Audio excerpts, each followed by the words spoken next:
छा तव्हां सिंधी लिखण में परेशानी महसूस कयो था, यानी तव्हां सूरत ख़त में ग़लतियूं करे वञो था, या तव्हांखे इन शइ जो अंदाज़ो न हूंदो आहे त हीउ जेको अखर आहे इहो मुंड में या विच में या आख़िर में कहिड़े तरीक़े सां लिखिजे। हा, अगरि इहे सभु मसइला तव्हां सां आहिनि त पोइ हीउ वीडियो ख़ासि तव्हांजे लाइ आहे। यानी हिन वीडियो में असां सम्झंदासीं त जेके बि असांजा अखर आहिनि उहे कहिड़े तरीक़े सां असां लिखंदा आहियूं, यानी उन्हनि जी मुंड वारी शिकिल, विच वारी शिकिल या पछाड़ी वारी शिकिल कहिड़े तरीक़े सां ठहंदी आहे, उन्हनि अखरनि जो कहिड़े तरीक़े सां असां इस्तेमालु कंदा आहियूं, उहो असां हिन वीडियो में सम्झी सघंदासीं। पर क्लास शुरू करण खां पहिरीं असांजी अव्हांखे गुज़ारिश आहे त जेकॾहिं अव्हां अञा ताईं असांजे चैनल खे सब्सक्राइब नाहे कयो, हींअर ई सब्सक्राइब करियो ऐं बेल आइकन खे बि प्रेस करियो त जीअं हर अचण वारी वीडियो अव्हां ताईं पहुची सघे। यादि रहे त हर सुठी ॻाल्हि सवाबे जारिया में शामिल आहे। जेकॾहिं तव्हां हिन वीडियो खे फ़ाइदेमंद सम्झो था त कंहिं न कंहिं सां ज़रूरु शेयर कयो त जीअं वधि खां वधि दोस्त हिन मां फ़ाइदो हासिल करे सघनि। हाणे पहिरें नंबर ते जेकॾहिं असां अलिफ ॾिसूं था त अलिफ जो 3 तरीक़नि सां इस्तेमालु कंदा आहियूं। यानी मुंड वारी जेका शिकिल आहे उहा हिन तरीक़े सां आहे, उन खां पोइ विच वारी शिकिल वरी हिन तरीक़े सां आहे,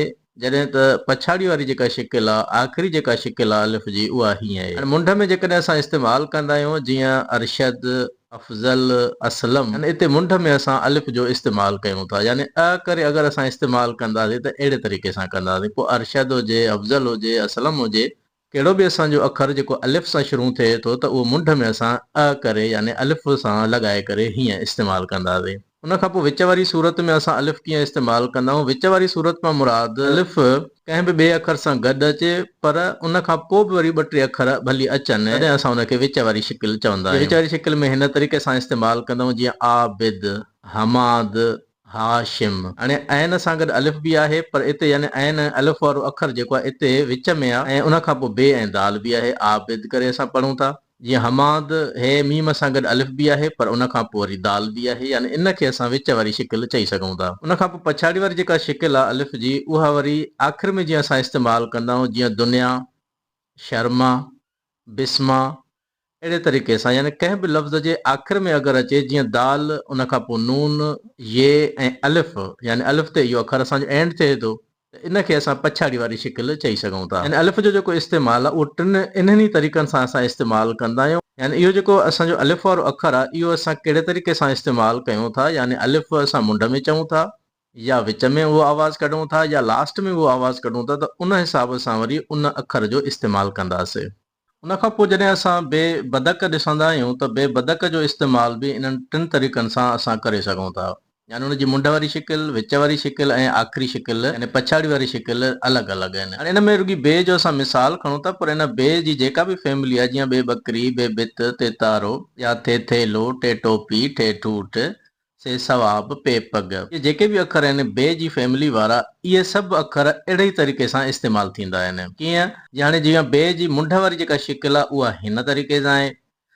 इन में जेकॾहिं असां लफ़्ज़ ठाहियूं था जीअं बरकत, हाणे बे मुंड में लिखंदासीं त हीअं लिखंदासीं बसर, बिस्मल, यानी हिते बे जो असां छा था कयूं, मुंड वारी शिकिल इस्तेमालु कयूं था। जॾहिं असां विच वारी शिकिल इस्तेमालु कंदासीं त उहा वरी हिन तरीक़े सां कंदासीं, जीअं सबक, सबब, सोबत, यानी हिते बे असां विच में इस्तेमालु कयूं था। विच मां मुराद यानी पहिरियां बि अखर हुजनि कुझु, उन खां पोइ बाद में बि कुझु अखर हुजनि। उन खां पोइ जॾहिं इन जी असां पछाड़ी वारी शिकिल ॾिसंदासीं त पछाड़ी में यानी बे जेको अखर आहे उहो असां कीअं इस्तेमालु कंदा आहियूं, यानी उन खां पहिरियां बि अखर हुजनि, पर उन जे लास्ट में बसि उहो ई बे वारो अखर हुजे।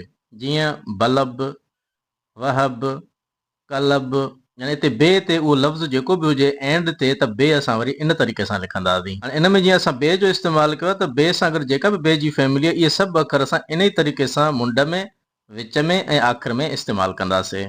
उन खां पोइ असां अचूं था जीम ते। हाणे जीम जी जेका फैमिली आहे उहा सॼी साॻे तरीक़े सां इस्तेमालु कंदासीं। जीम जी फैमिली जीअं जे जिब, ñे ॼञ, चे चंड, छे छटी, हे हजम, खे खचर, इहे सभु अखर वरी साॻे तरीक़े सां इस्तेमालु थींदा आहिनि। हाणे जीम जी जेका मुंड वारी शिकिल आहे उहा हिन तरीक़े सां आहे। यानी जॾहिं बि असां जीम जो आवाज़ मुंड में कढी करे उन खां पोइ लफ़्ज़ सॼो असां उचारियूं था, उन में असां जीम हीअं लिखंदासीं, जीअं जमाल, जीम लिखी उन खां पोइ मीम अलिफ मां आहे, त इन करे जीम असां हिन तरीक़े सां लिखंदासीं। या जवाद, या जुमन, यानी हिते जीम छा आहे, मुंड वारी शिकिल में असां इस्तेमालु कयूं था। उन खां पोइ विच वारी शिकिल में जीम जो इस्तेमालु वरी अहिड़े तरीक़े सां आहे, यानी पहिरियां बि को अखर हुजे, उन खां बाद में बि अखर हुजे, विच में वरी हिन शिकिल सां इस्तेमालु कंदासीं। जीअं कजलो, मजनो, सजदो, यानी हिते ॾिसो तव्हां त इन में जीम जो जेको इस्तेमालु आहे उहो विच में आहे। उन खां पोइ पछाड़ी वारी जॾहिं असां हिन जी शिकिल ॾिसंदासीं त उन में वरी हिन तरीक़े सां आहे, यानी पहिरियां को बि अखर हुजे, पोइ हिकु अखर हुजे, ॿ हुजनि, टे हुजनि, जेके बि हुजनि, पर पछाड़ी में वरी जीम हुजे त पोइ वरी हिन जी शिकिल बिल्कुलु चेंज थी वेंदी। जीअं सिज, रेज, सतलज। हाणे हिते जीम जो अखर आख़िर में अचे थो, इन जे करे इन जी शिकिल चेंज करे हिन तरीक़े सां असां लिखूं था। बक़ाया जेके बि जीम जी फैमिली में अचनि था, बक़ाया जेके बि अखर जीम जी फैमिली जा आहिनि, उहे सभु इन ई तरीक़े सां असां इस्तेमालु कंदा आहियूं। उन खां पोइ दाल दर जो असां इस्तेमालु जॾहिं ॾिसूं था, पोइ दाल दर में दाल जी जेका बि फैमिली आहे, दाल धोबी, दाल ॾेॾर, दाल रेल, दाल ॾेॾर, दाल ढगो, दाल ज़रो, जेके बि इहे अखर आहिनि दाल जी फैमिली जा, उहे वरी हिन तरीक़े सां इस्तेमालु कंदा आहियूं। यानी हिन जी जेका मुंड वारी शिकिल आहे दाल जी, उहा हिन तरीक़े सां आहे। जेकॾहिं असां लफ़्ज़ लिखूं था दामन, त दा यानी दाल मुंड में ई असां हुनजो आवाज़ कढूं था, त इन जे करे दाल असां हीअं लिखंदासीं। या दिलावर, दोस्त। उन खां पोइ जॾहिं हिन जी असां विच वारी शिकिल इस्तेमालु कंदासीं, त विच में वरी असां यानी पहिरियां को बि अखर हुजे, उन खां पोइ वरी दाल जो आवाज़ हुजे, ऐं उन खां पोइ बि को न को अखर हुजे, पोइ वरी दाल असां हीअं लिखंदासीं। जीअं बदर, सदर या समंदर। हाणे हिते दाल जो आवाज़ विच में कढी, उन खां बाद में बि ॾिसो असां रे जो अगरि आवाज़ कढियो आहे, त दाल जेको अखर आहे उहो असांजो विच में अची वियो आहे। उन खां पोइ जॾहिं असां हिन जी पछाड़ी वारी शिकिल ॾिसंदासीं, त पछाड़ी में यानी पहिरियां को बि अखर हुजे, उन खां पोइ लास्ट में, बिल्कुलु लास्ट में दाल जो आवाज़ हुजे। जीअं हमद, समद, कमंद। हिते दाल जो इस्तेमालु लास्ट में आहे, त इन जे करे असां दाल वरी हिन तरीक़े सां लिखंदासीं। यानी दाल जी जेका बि फैमिली आहे, बिल्कुलु साॻे तरीक़े सां जीअं दाल जो इस्तेमालु आहे, हुन जो बि इस्तेमालु साॻे तरीक़े सां असां कंदासीं। उन खां पोइ जॾहिं असां रे जो इस्तेमालु कयूं था, त रे रेल, रे माड़ी, जे ज़ंजीर, यानी हिन टिनी जो जेको इस्तेमालु आहे उहो वरी साॻियो ई आहे। यानी हिननि जी मुंड वारी शिकिल, विच वारी शिकिल या जेका आख़िरी शिकिल आहे, उहा साॻे तरीक़े सां आहे। जीअं असां हिन में मुंड वारी शिकिल ॾिसूं था रे में, त रे असां हिन तरीक़े सां लिखंदासीं। जीअं रजब, रमज़ान, रहबर। हाणे हिते रे जो इस्तेमालु मुंड में आहे, त पोइ इन जे करे असां रे हीअं लिखंदासीं। उन खां पोइ जॾहिं असां हिनखे विच वारी शिकिल में इस्तेमालु कंदासीं, जेकॾहिं रे जो विच में इस्तेमालु कयूं था, त वरी थींदो उहो सर, मद, मिर्ज़ा, क़ुर्बान। यानी पहिरियां बि को अखर हुजे, उन खां बाद में बि चंद अखर हुजनि, तॾहिं असां वरी रे जो इस्तेमालु हिन तरीक़े सां कंदासीं। उन खां पोइ जॾहिं असां हिन जी पछाड़ी वारी शिकिल ॾिसंदासीं, त उहा वरी पछाड़ी वारी शिकिल हिन जी हिन तरीक़े सां आहे। जीअं मंज़र, ज़फ़र, सुमेर। हाणे इन में छा आहे, रे जो आख़िर में इस्तेमालु कयूं था, यानी रे जो जेको आवाज़ असां कढूं था, उहो लास्ट में कढूं था, त इन जे करे रे वरी हिन तरीक़े सां असां लिखंदासीं। हाणे इहो ई तरीक़ो आहे जेको असां रे रेल, रे माड़ी ऐं जे ज़ंजीर टिनी में इस्तेमालु करे सघूं था। उन खां पोइ जॾहिं असां सीन ते अचूं था, त सीन ऐं शीन, यानी सीन सीटी ऐं शीन शींहं जो जेको इस्तेमालु आहे, उहो वरी साॻियो आहे। यानी हिन जी जेका मुंड वारी शिकिल, विच वारी शिकिल ऐं जेका पछाड़ी वारी शिकिल आहे, उहा साॻी आहे। सीन यानी जेको असां हिन वक़्तु सम्झूं था, हिन वक़्तु जेको तव्हां स्क्रीन ते ॾिसो था, त इन जी जेका मुंड वारी शिकिल आहे, उहा हिन तरीक़े सां आहे। ऐं इनखे जॾहिं असां लफ़्ज़नि में इस्तेमालु कंदासीं, त उन में जीअं यानी सिराज, सरताज, सलमान। इहो छो जो मुंड में जो असां सीन जो आवाज़ इस्तेमालु कयूं था, त इन जे करे हिन तरीक़े सां लिखंदासीं। उन खां पोइ जॾहिं असां विच वारी शिकिल ते ईंदासीं, त विच में वरी असां हीअं लिखंदा आहियूं। यानी इन खां पहिरियां बि को अखर हुजे, उन खां बाद में बि को अखर हुजे, त उनखे असां विच वारी शिकिल चऊं था। जीअं सरमस्त, मीम, उन खां पोइ सीन, पोइ ते। यानी सीन जो जेको इस्तेमालु आहे, मीम ऐं ते जे विच में थियल आहे, त इन जे करे इनखे असां विच वारी शिकिल चई सघूं था। या मस्जिद, मीम ऐं जीम जे विच में सीन जो इस्तेमालु थियो आहे, त इन जे करे इनखे विची शिकिल चऊं था। या मुस्कान, त हिते बि सीन जो जेको इस्तेमालु आहे, उहो विच में थियल आहे, इनखे असां विच वारी शिकिल चवंदासीं। उन खां पोइ जॾहिं असां हिन जे पछाड़ी वारी शिकिल ते ईंदासीं, त पछाड़ी वारी शिकिल वरी हुननि ॿिन्ही शिकिलुनि खां चेंज आहे। उहा वरी हिन तरीक़े सां आहे। जीअं शम्स, बस, क्लास। हिते असां सीन, छो जो आख़िर में जो हुनजो आवाज़ उचारियूं था, त असां वरी सीन हीअं लिखंदासीं। उन खां पोइ असां अचूं था स्वाद ते, यानी स्वाद सूफ़ ऐं ज़्वाद ज़ईफ़, इहे ॿई सेम आहिनि, ॿिन्ही जो तरीक़ो साॻियो ई आहे। त हिननि जी जेका मुंड वारी शिकिल आहे, जीअं स्वाद जी शिकिल आहे मुंड में, उहा हीअं आहे। जीअं असां मुंड में लिखूं था समद, सफ़दर, सूफ़। हाणे हिते स्वाद जो आवाज़ मुंड में जो अचे थो, त इन जे करे असां हिनखे ईअं ई लिखंदासीं। पर जॾहिं विच वारी शिकिल ते ईंदासीं, त विच वारी शिकिल यानी पहिरियां बि को अखर हुजे, उन खां पोइ लास्ट में बि को अखर हुजे, या उन खां बाद में को अखर हुजे, त पोइ वरी हिन जी शिकिल हीअं थींदी। जीअं मासूम, मक़सूद, मंसूर। त इन आवाज़ में असां स्वाद वरी हीअं लिखंदासीं। उन खां पोइ जॾहिं असां हुनजी पछाड़ी वारी शिकिल ॾिसंदासीं, त पछाड़ी में स्वाद जी शिकिल बिल्कुलु चेंज थिए थी। जीअं कसस, नुक्स, हिर्स। यानी हिते स्वाद जो जेको इस्तेमालु आहे, उहो लास्ट में आहे। इन जे करे असां जॾहिं बि असां सूरत गति में इन जो स्वाद जो अखर आख़िर में इस्तेमालु कयूं था, त उहो वरी अखर असां हीअं लिखंदासीं। उन खां पोइ वरी अॻियो असांजो अखर अचे थो तोए। हाणे तोए तोतो ऐं ज़ोए ज़ालिम ॿई सेम आहिनि, ॿिन्ही जो तक़रीबन जेका ॿिन्ही जी शिकिल आहे उहा बिल्कुलु सेम आहे, पोइ चाहे मुंड वारी हुजे, विच वारी हुजे या लास्ट वारी हुजे। हाणे तोए जी जेका मुंड वारी शिकिल आहे उहा हिन तरीक़े सां आहे, जीअं तारिक, तलब, तूबा, यानी मुंड में जेकॾहिं असां आवाज़ कढूं था त पोइ वरी उहो हिन तरीक़े सां असां लिखंदासीं। उन खां पोइ जॾहिं असां विच वारी शिकिल में इस्तेमालु कयूं था, यानी विच में अगरि हिन जो को बि आवाज़ अचे थो त उहो वरी हीअं लिखंदासीं, जीअं कुतुब, लतीफ़, मतलूब। हाणे हिते छा आहे, तोए जो जेको इस्तेमालु आहे उहो विच में, यानी विच में हुनजो आवाज़ जो असां कढूं था त इन जे करे असां वरी हीअं लिखंदासीं। उन खां पोइ जॾहिं असां पछाड़ी वारी शिकिल हिन जी इस्तेमालु कंदा त पछाड़ी में तोए वरी हीअं लिखूं था, यानी पहिरियां को बि अखर हुजे, लास्ट में तोए हुजे, जीअं बासित, ग़लत, लूत। त हिते तोए जो इस्तेमालु पछाड़ी में आहे त इन जे करे असां हिनखे हिन तरीक़े सां लिखी ऐं हिनखे असां वरी जेका चऊं था पछाड़ी वारी शिकिल चऊं था। उन खां पोइ असां अचूं था ऐन जे इस्तेमाल ते। ऐन, ऐनक ऐं गैन ग़ालीचो, ॿिन्ही जो इस्तेमालु साॻियो ई आहे, छो जो ॿिन्ही जूं शिकिलूं तक़रीबन मिलंदड़ जुलंदड़ आहिनि। त ॿिन्ही जी जेका मुंड वारी, विच वारी ऐं पछाड़ी वारी शिकिल आहे उहा बि साॻे तरीक़े सां ठहंदी। जीअं हाणे मुंड वारी शिकिल में ऐन जो जेको इस्तेमालु आहे उहो वरी हीअं कयूं था। हाणे हिननि खे जॾहिं असां मिसाल में खणंदा, जीअं उमर, उस्मान, आमिर, त हिते ऐन असां मुंड में इन अंदाज़ में लिखंदासीं। पर जॾहिं असां हिन जी विच वारी शिकिल लिखंदासीं, यानी जेकॾहिं विच में असां हिन जो इस्तेमालु कयूं था, विच में हुनजो आवाज़ जेको असां कढूं था, त पोइ वरी उहो हिन तरीक़े सां ठाहींदासीं, जीअं तअजुब, तालीम, नेमत। हाणे हिते छा आहे, ऐन जो इस्तेमालु विच में आहे, यानी इन खां पहिरियां बि को अखर आहे, उन खां बाद में बि को अखर आहे, तॾहिं असां हिनखे विच वारी शिकिल चऊं था। पर जॾहिं असां पछाड़ी वारी शिकिल ॾिसंदासीं त पछाड़ी वारी शिकिल हिन ॿिन्ही शिकिलुनि खां बिल्कुलु चेंज आहे। त वरी हिन तरीक़े सां आहे, जीअं वासे, राफ़े, समी। इन में छा आहे, हिते ऐन जो इस्तेमालु असां आख़िर में कयूं था, यानी ऐन जो आवाज़ जेको आहे उहो आख़िर में अचे थो, त इन जे करे असां हुनखे इन अंदाज़ में लिखंदासीं। पोइ हिते ऐन ऐनक हुजे या गैन ग़ालीचो हुजे, ॿई सेम तरीक़े सां इस्तेमालु कंदासीं। उन खां पोइ असां अचूं था फे फानूस ते। हाणे फे फानूस, फे फीथो, काफ कलम, इन टिनी जो इस्तेमालु वरी साॻियो ई आहे, यानी हिन जे मुंड वारी शिकिल, विच वारी शिकिल ऐं आख़िरी यानी पछाड़ी वारी शिकिल जेका आहे उहा साॻे तरीक़े सां ठाहींदा आहियूं। हाणे फे में जॾहिं असां मुंड वारी शिकिल ठाहींदा आहियूं त उहा वरी हिन तरीक़े सां ठाहींदा आहियूं, यानी फ करे असां अगरि शुरू था कयूं या फे करे शुरू था कयूं त पोइ फे हीअं लिखंदासीं, जीअं असां लिखूं था फरीद, फयाज़, फ़हीम, त हीअं लिखूं था। पर जेकॾहिं विच वारी शिकिल में असां इस्तेमालु कंदासीं त वरी हीअं लिखंदासीं, जीअं मुंड में बि को अखर हुजे ऐं उन खां पोइ बि को अखर हुजे, यानी विच में उहो फे वारो अखर अचे, जीअं मुफ़ीद, शफ़ीक, नफ़िल। हाणे हिते छा आहे, हिते विच में आहे। उन खां पोइ जॾहिं असां हिन जी पछाड़ी वारी शिकिल ॾिसूं था त वरी हिन तरीक़े सां आहे। हाणे पछाड़ी में यानी पहिरियां भली कोई बि अखर हुजे, पर हीउ अखर जेको फे वारो आहे उहो लास्ट में अचे, जीअं हनीफ़, मुसन्निफ़, ज़रफ़। इन तरीक़े सां फे जो असां इस्तेमालु कयूं था। पोइ फे, काफ कलम या फे फीथो, इहो साॻे तरीक़े सां इस्तेमालु कंदासीं।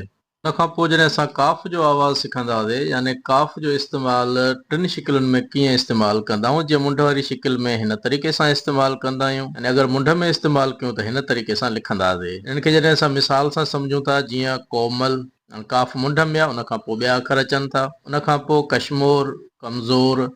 इन में छा आहे, इन में असां काफ जो इस्तेमालु मुंड में कयूं था, यानी मुंड वारी शिकिल हिन जी इन तरीक़े सां आहे। उन खां पोइ विच वारी जॾहिं शिकिल ॾिसूं था त जीअं काफ खां पहिरियां बि को अखर हुजे ऐं उन खां पोइ बि को अखर हुजे, पोइ वरी हिन तरीक़े सां जीअं ठाहियूं था, जीअं मको, मुकमल या शकील। इन में काफ जो इस्तेमालु ॾिसो था त विच में थियल आहे। उन खां पोइ जॾहिं असां हिन जी पछाड़ी वारी शिकिल ॾिसूं था त पछाड़ी में यानी पहिरियां को न को अखर हुजे, पर आख़िर में को अखर हिन जे न हुजे, यानी एंड थिए असांजे हिन काफ ते ई, जीअं मलूक, चमक या झलक।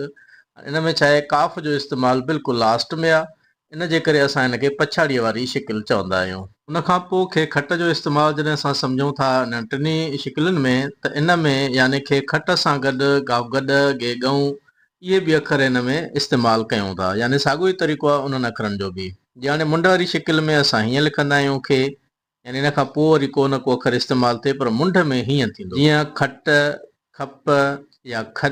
हाणे इन्हनि में छा आहे, इन्हनि में खे जो अखर मुंड में इस्तेमालु थियल आहे, त पोइ इन शिकिल सां ठाहींदासीं। उन खां पोइ जॾहिं विच वारी शिकिल ॾिसूं था त उन में वरी हिन तरीक़े सां ठाहियूं था, यानी मुंड में बि को अखर हुजे, उन खां बाद में बि को अखर हुजे, विच में खे जो अखर इस्तेमालु थिए, यानी विच में को खे वारो अखर इस्तेमालु थियल हुजे, जीअं पखो, लखमीर, लिखण, हाणे इन्हनि अखरनि में लफ़्ज़नि में तव्हां ॾिसो त खे जो जेको अखर आहे उहो विच में इस्तेमालु थियल आहे। उन खां पोइ जॾहिं पछाड़ी वारी हिन जी असां शिकिल ॾिसंदा आहियूं त पछाड़ी वारी वरी हिन तरीक़े सां आहे, यानी पहिरियां को न को अखर हुजे ऐं लास्ट में खे हुजे, जीअं बुख, सुख या विख। हाणे इन्हनि में छा आहे, इन्हनि में खे जो इस्तेमालु बिल्कुलु लास्ट में थियल आहे। इन खां अलावा यानी गाव गॾ गे गऊं जेके बि इहे अखर आहिनि इहे बि असां साॻे तरीक़े सां इस्तेमालु कंदासीं।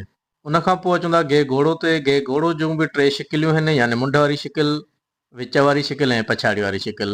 मुंड वारी शिकिल हिन तरीक़े सां आहे, यानी मुंड में असां गे घोड़ो जो इस्तेमालु हीअं कंदा आहियूं। उन खां पोइ कोई बि अखर इस्तेमालु थियल हुजे पर मुंड में असां हीअं लिखंदासीं, जीअं घोड़ो, घोट, घेटो। हाणे हिन में छा आहे, इन में गे घोड़ो मुंड में इस्तेमालु थियल आहे। पर जॾहिं असां विच वारी शिकिल ॾिसूं था त विच में वरी हीअं इस्तेमालु कंदा आहियूं, यानी पहिरियां बि को अखर ईंदो, उन खां पोइ गे घोड़ो, वरी ॿियो को अखर ईंदो साॻे तरीक़े सां, जीअं सुघड़, बघड़ या सघण। हाणे इन्हनि में छा आहे, इन्हनि लफ़्ज़नि में गे घोड़ो विच में इस्तेमालु थियल आहे। उन खां पोइ जॾहिं पछाड़ी वारी शिकिल ॾिसूं था त पछाड़ी में वरी हीअं इस्तेमालु कंदा आहियूं, यानी पहिरियां को न को अखर इस्तेमालु थियल हूंदो ऐं पछाड़ी में वरी गे घोड़ो हीअं लॻाईंदासीं, जीअं तांघ, लंघ, खंघ। यानी इन्हनि में गे घोड़ो जो बिल्कुलु लास्ट में इस्तेमालु थियल आहे। उन खां पोइ लाम लकुड़ जो जॾहिं असां इस्तेमालु कंदा आहियूं त लाम जी जेका मुंड वारी शिकिल आहे उहा हिन तरीक़े सां आहे, जीअं असां लश्कर, लुकमान, लफ़्ज़। हाणे इहे जेके टे लफ़्ज़ असां लिखिया आहिनि, यानी इन्हनि जहिड़ा ॿिया खोड़ लफ़्ज़ आहिनि जंहिंमें लाम जो इस्तेमालु मुंड में कंदा आहियूं, पर इन ई तरीक़े सां कंदा आहियूं, यानी लाम मुंड में, उन खां बक़ाया बाद में जेके बि अखर हूंदा वरी अलॻि तरीक़े सां पंहिंजो इस्तेमालु कंदा आहियूं। जॾहिं असां विच वारी शिकिल ॾिसंदा आहियूं त विच में वरी हीअं लिखंदा आहियूं, यानी पहिरियां बि को अखर हुजे, लाम खां बाद में बि को अखर हुजे, पर विच में जॾहिं असां लिखंदासीं त हिन अंदाज़ में लिखंदासीं, जीअं सलमान। हाणे सीन ऐं मीम जे विच में लाम आहे त इन जे करे असां हिन तरीक़े सां लिखूं था। ॿियो आहे असलम, इल्म। हाणे इन्हनि टिनी लफ़्ज़नि में छा आहे, इन में विच में इस्तेमालु थियल आहे। पर जॾहिं पछाड़ी वारी शिकिल असां ॾिसूं था त पछाड़ी में वरी हिन तरीक़े सां लिखूं था, यानी पछाड़ी वारी शिकिल हिन जे ॿिन्ही शिकिलनि खां डिफरेंट आहे। यानी पहिरियां कोई बि अखर हुजे, उन खां पोइ लास्ट में हीअं आहे, जीअं कामिल, आकिल, जबल। हाणे इन्हनि टिनी लफ़्ज़नि में ॾिसो लाम जो इस्तेमालु बिल्कुलु लास्ट में इन तरीक़े सां आहे। उन खां पोइ अचूं था मीम ते। हाणे मीम जूं बि टे शिकिलियूं आहिनि। मुंड वारी शिकिल हिन जी हिन तरीक़े सां आहे, यानी मुंड में जेकॾहिं मीम जो आवाज़ असां इस्तेमालु कयूं था त लिखंदासीं वरी हिन तरीक़े सां। उन खां पोइ जेके बि अखर आहिनि उहे पंहिंजे तरीक़े सां ईंदा, जीअं मरजान, मुबारक, मंज़ूर। हाणे इन्हनि में छा आहे, इन्हनि में मीम मुंड में आहे। पर जॾहिं असां विच वारी शिकिल ॾिसूं था त विच वारी शिकिल वरी हिन तरीक़े सां आहे, यानी पहिरियां बि को अखर आहे, उन खां पोइ बाद में बि अखर आहे, विच में मीम आहे, जीअं हमीद, ज़मीर, समीर। हाणे इन्हनि में मीम जो इस्तेमालु विच में थियल। जॾहिं बि मीम जो अखर विच में अचे त उहो वरी हिन अंदाज़ में लिखंदासीं। उन खां पोइ जॾहिं असां पछाड़ी वारी शिकिल ॾिसूं था त पछाड़ी में वरी हीअं लिखूं था, यानी पहिरियां को न को अखर हूंदो, लास्ट में हीअं लिखंदासीं, जीअं नईम, नसीम, करीम। हाणे इन्हनि में मीम जो इस्तेमालु हिन तरीक़े सां थियल आहे। उन खां पोइ जॾहिं असां नून नथ ते ईंदासीं त नून ऐं णूण वण जो इस्तेमालु साॻियो आहे। ऐं नून जी जेका मुंड वारी शिकिल आहे उहा हिन तरीक़े सां आहे, जीअं असां लिखूं था नवीद, निज़ाम, नईम। त इन में नून असां इन तरीक़े सां लिखूं था। पर जॾहिं विच वारी शिकिल इस्तेमालु कयूं था त वरी हिन तरीक़े सां कयूं था, जीअं मुनवर, मंसूर, मुनीब। यानी इते नून विच में इस्तेमालु कयूं था, पहिरियां बि को अखर हूंदो आहे ऐं उन खां बाद में बि को अखर हूंदो आहे, विच में वरी हिन शिकिल सां इन्हनि खे असां ठाहींदा आहियूं। जॾहिं पछाड़ी वारी शिकिल असां हिन में ठाहींदा आहियूं त वरी हिन तरीक़े सां, यानी इन जी इहा जेका शिकिल आहे वरी मथे ॿिनि खां डिफरेंट आहे, जीअं रोशन, जुमन, मजन। हाणे इन में नून बिल्कुलु लास्ट में आहे। हाणे असां अचूं था वाह वाढो ते। वाह वाढो जूं बि टे मुख़्तलिफ़ शिकिलियूं आहिनि, जीअं हिन जी मुंड वारी शिकिल हिन तरीक़े सां आहे, जीअं वहाब, वकास, वारिस। यानी वाव सां जेकॾहिं असां शुरूआति कयूं था त पोइ वाव असां हीअं लिखंदासीं, पर जॾहिं वाव असां विच वारी शिकिल में इस्तेमालु कयूं था त वरी हीअं कयूं था, यानी वाव खां पहिरियां बि को अखर हुजे, वाव खां बाद में बि भली को हिकु ॿ अखर हुजनि, पर ठाहींदासीं हीअं, जीअं सनोबर, कोमल, गोहर। ही कंहिंसां गॾियल अखर न हूंदो आहे, हूंदो पंहिंजो जुदाई आहे, पर इन खे बि वरी विच वारी शिकिल असां चवंदा आहियूं। उन खां पोइ जॾहिं पछाड़ी वारी शिकिल असां हिन में ॾिसंदासीं त वरी हिन तरीक़े सां आहे, जीअं दादलो, किसो, सवलो। यानी इहो अखर इते वरी लास्ट में असां इस्तेमालु कयूं था। उन खां पोइ अचूं था हे हाथी ते। त हे हाथी जी जेका मुंड वारी शिकिल आहे उहा कुझु हिन तरीक़े सां आहे, जीअं हाशिम, हमदर्द, हशमत, इते हे असां मुंड में इस्तेमालु कयूं था। पर जॾहिं विच वारी शिकिल इस्तेमालु कयूं था त वरी हिन तरीक़े सां कयूं था, यानी पहिरां बि अखर रखूं था, उन खां बाद में बि रखूं था। पर विच में असां हिन खे हिन तरीक़े सां ठाहींदासीं जीअं शहबाज़, शहज़ाद, सोहराब। इते असां हे खे विच में इस्तेमालु कयूं था। पर जॾहिं असां हिन जी पछाड़ी वारी शिकिल ॾिसूं था त पछाड़ी में वरी हिन तरीक़े सां लिखूं था, यानी मुंड में को न को अखर रखी करे लास्ट में वरी हीअं रखंदासीं जीअं मल्ह, काल्ह, निगाह। यानी इहे टे लफ़्ज़ जेके आहिनि इन्हनि में असां हे खे आख़िर में इस्तेमालु करे ॾिठो आहे। उन खां पोइ जॾहिं असां ये ते अचूं था त ये जूं बि टे डिफरेंट शिकिलियूं आहिनि। जीअं मुंड वारी शिकिल हिन जी हिन तरीक़े सां आहे, यानी मुंड में अगरि ये जो आवाज़ असां कढूं था त पोइ वरी ये हीअं लिखंदासीं जीअं यावर, याकूब, यमन। पर जॾहिं असां विच वारी शिकिल इस्तेमालु कंदासीं त विच में वरी हीअं लिखंदासीं, यानी हिन जी शिकिल बिल्कुलु चेंज थी वेंदी। यानी मुंड में बि अखर हुजे, ये खां बाद में बि को अखर हुजे त पोइ हीअं लिखंदासीं जीअं मीरल, मुनीब, मुजीब। त ये विच में अहिड़े तरीक़े सां लिखंदासीं। उन खां पोइ जॾहिं पछाड़ी वारी शिकिल असां हिन जी ठाहियूं था त उहा वरी मथे ॿिनि खां चेंज आहे, जीअं अली, नासी, पाणी। यानी ये आख़िर में असां हिन तरीक़े सां लिखंदासीं।